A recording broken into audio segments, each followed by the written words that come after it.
Welcome back to another video, everyone. In today's video, we are going to be going over how to find the area of any triangle by using one simple formula. Let's go ahead and get into it.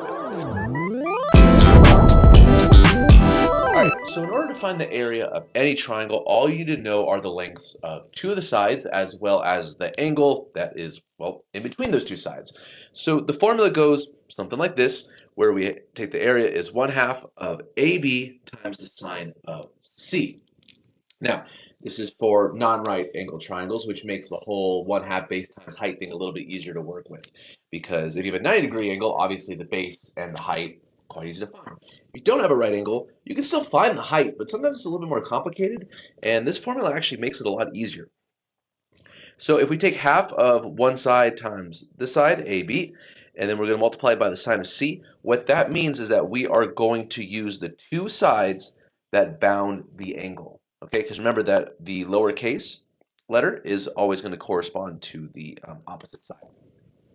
So I have A, I have B, and that is going to sandwich C. So as long as I know this length, and this angle, I can go ahead and find the area. And that's going to be true if I knew B, C, and A, or if I knew A, C, and then angle B. But let's take a look at a quick little problem so that way we can know that we're using this correctly.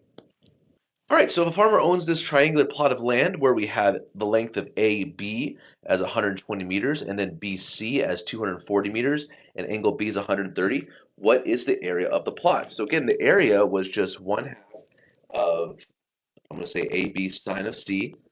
Remember, we're just taking in these two lengths right here that sandwich this angle here.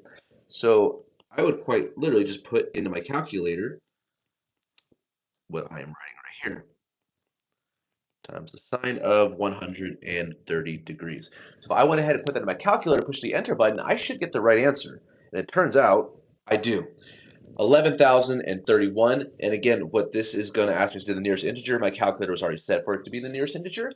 But just remember that whenever a question is asking you to round to the nearest integer, we shouldn't really have a decimal at all. Right? So it's round to the nearest kind of whole number, or perhaps there's a negative sign, but integer just means there's no decimal point. Okay, so in this case, it wasn't three significant figures. It was just making sure we don't have any decimal points. And so that way, my area I could write in as 11,031 square meters. Now let's take a look at one more question with maybe an unknown value and see if we could rearrange this equation to give us the value that we are looking for.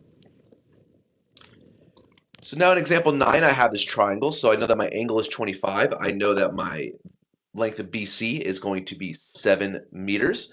So what is the side length of AB? But I'm given the area. So remember that the area was 1/2 of two of the sides that sandwich the angle multiplied together times the sine of that angle. So what that means, I know my area is. It's 29.6. Equal to 1/2 times one of my sides that sandwiches the angle, which is 7. And my other side that's going to sandwich the angle, which is going to be, well, so in my formula, I wrote AB because it was sandwiching angle C. So I'm actually going to write what this is because this is the opposite of angle C. So I'll call this little c. And again, it doesn't actually matter as long as you know what you're solving for. It's just a variable. It's just a placeholder.